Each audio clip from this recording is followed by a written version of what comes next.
L'avion royal prend à nouveau son essor pour gagner Bujumbura, siège du gouvernement du Rwanda-Urundi. Il survole la région de Manono, riche en gisements d'étain, et atteint le lac Tanganyika, long de 650 km, véritable mer intérieure aux profondeurs abyssales. Le gouverneur du Rwanda-Urundi et les Bami du Rwanda et de l'Urundi attendent le héron qui va bientôt faire un atterrissage impeccable. Jadis, plage isolée du nord-est du lac, Bujumbura est aujourd'hui une coquette cité où vit en parfaite harmonie une population hétérogène d'Européens, d'Asiatiques et d'Africains. Le roi est accueilli par le gouverneur, entouré des fonctionnaires de l'administration.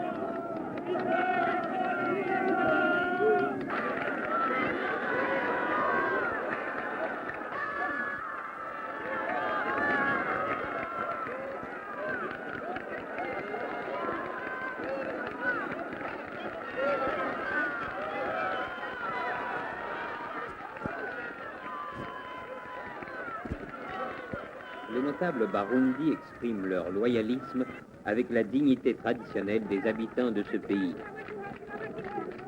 Comme partout ailleurs, le même enthousiasme délirant salue l'arrivée du souverain.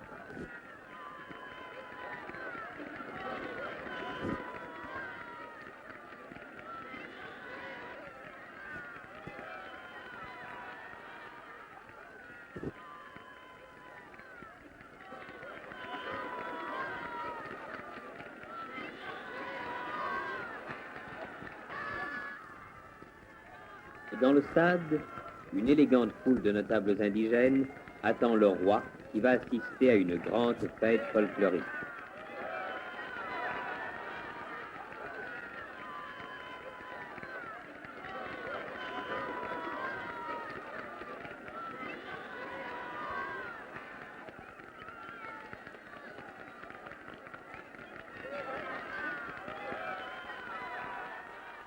Le roi est accueilli au son d'un orchestre de 100 tambours.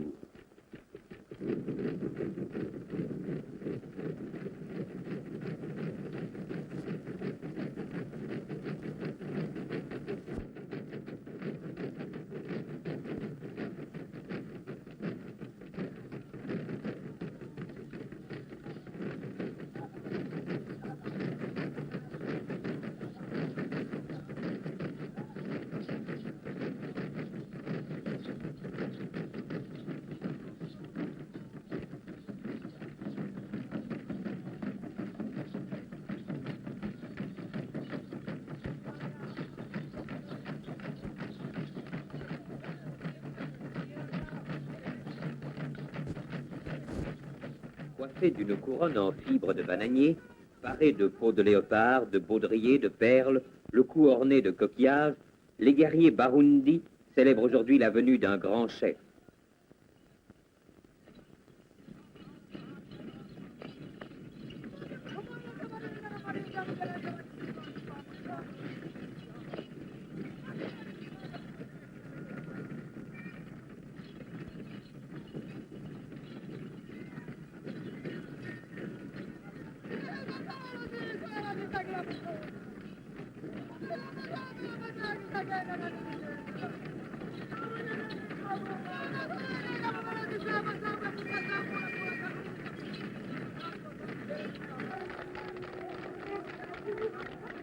Les Baraganés sont venus des contreforts du massif montagneux du sud du pays. C'est la danse qu'exécutent les jeunes hommes aux environs immédiats de l'habitation de la jeune fille qu'ils désirent épouser. Ayant fait appel à des amis, ils entament ensemble une chorégraphie extrêmement difficile, mettant en valeur les qualités physiques de chacun d'eux. La coiffure de ces danseurs est faite de plumes de différents oiseaux du pays, et au mollet, ils portent des grelots métalliques.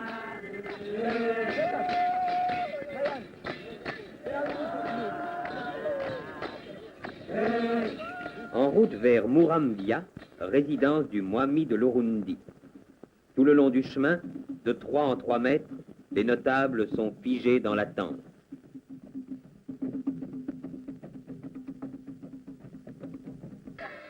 Mwambutsa, le Mwami de l'Urundi, attend le roi. Celui-ci va prendre place sous l'Ingoro, sorte de dôme en roseau qui était construit spécialement pour la circonstance.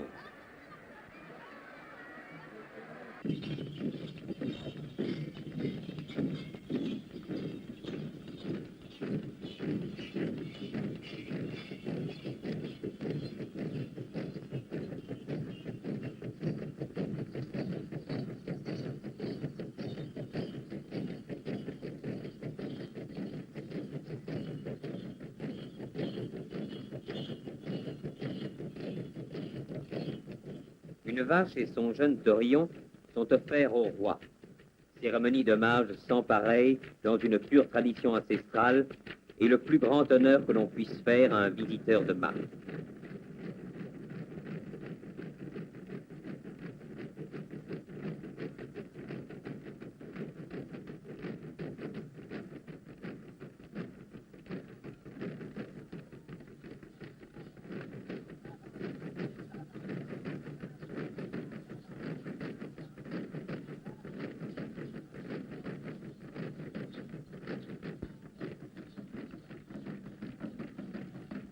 À la frontière des territoires du Rwanda et de l'Urundi, le roi traverse à pied le pont qui enjambe la rivière à Kanyaru. Il est accueilli par le Mwami du Rwanda et par le résident de ce territoire. Après avoir passé par Astrida, le souverain se trouve à Nyanza, où le Mwami a préparé en son honneur une fête exceptionnelle.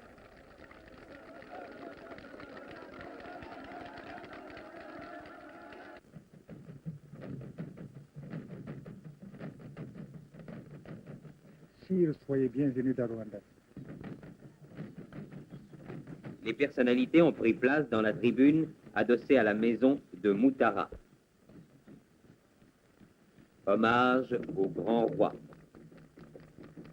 Signe de soumission et d'allégresse. Puis, les musiciens font leur apparition et enfin les danseurs Intore qui vont exécuter quelques-unes de leurs danses les plus fameuses. Les danseurs forment un carré et exécutent un ensemble de figures dont la diversité et la richesse se résument dans quelques-uns des motifs proposés aux spectateurs. La foudroyante, l'invincible, la bénie, l'aérienne et la prestigieuse. Par le truchement du ralenti, la beauté des gestes et la grâce des mouvements s'affirment davantage encore.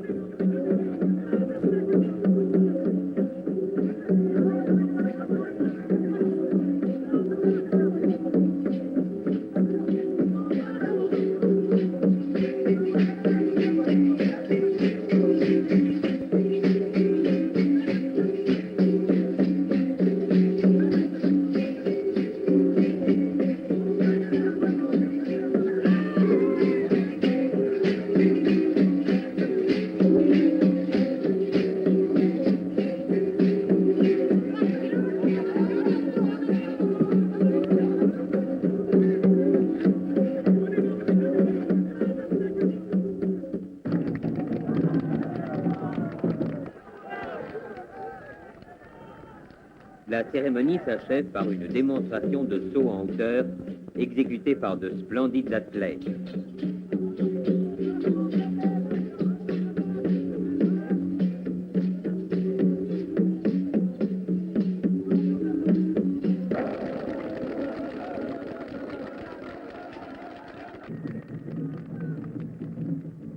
Adieu au Rwanda que le roi va bientôt quitter pour se rendre à Bukavu, capitale de la riante province du Kivu.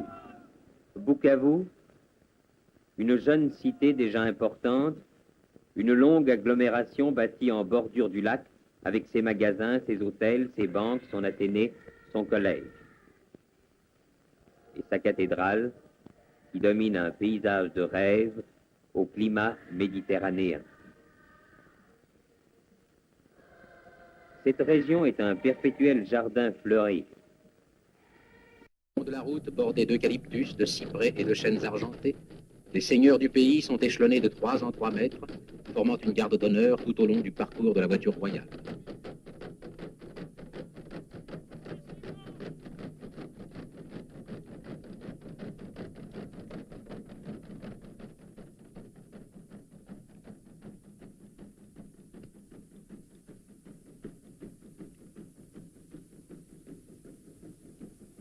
frontière symbolique entre deux territoires, un pont sépare l'Urundi du Rwanda.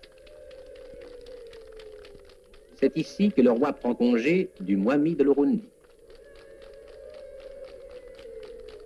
Au-delà du pont, le Mwami du Rwanda attend le souverain.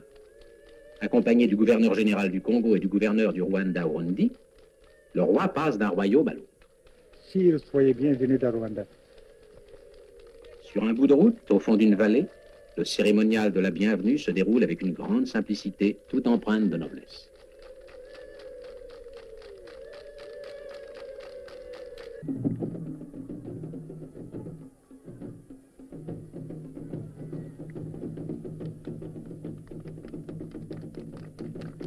Nyanza, capitale indigène du Rwanda et résidence du Mwami, lequel a préparé en l'honneur du roi des Belges une fête sans précédent.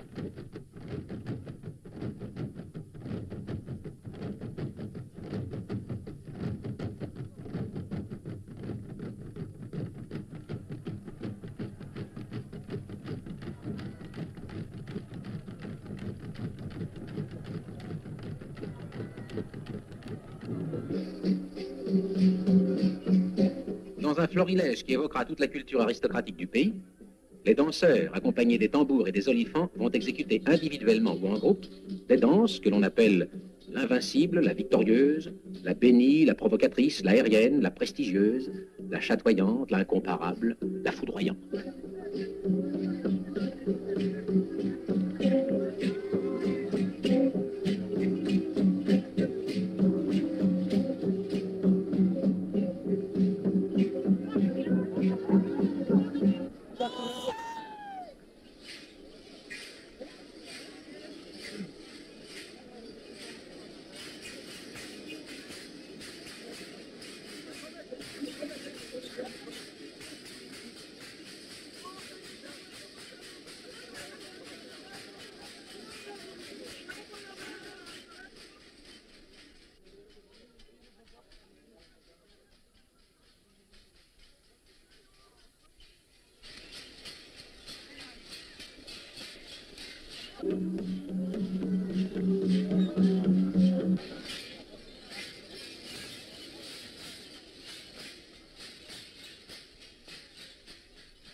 Les grandes familles du Rwanda résident dans les krals, vastes enclos situés au sommet des collines. C'est là que vivent, autour du chef et sa famille, un aïeul, les fils mariés et parfois une veuve revenue auprès des siens. Dans ces territoires, les vaches, propriété personnelle du Mwami, représentent aux yeux des populations la richesse suprême. L'admiration et le respect entourent ces ruminants, dont la possession est à la fois signe d'opulence et marque de distinction.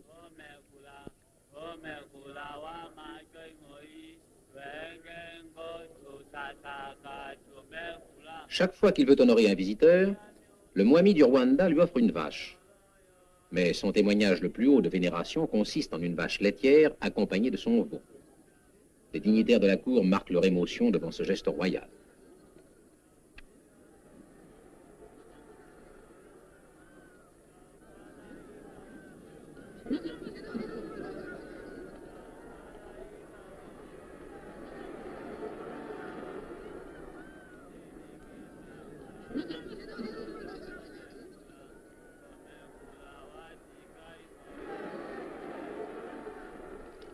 Tout le peuple veut être témoin de cette scène inoubliable. Adieu au Rwanda. Précédé des danseurs et des musiciens, le Mwami reconduit son suzerain qui regagne le Congo.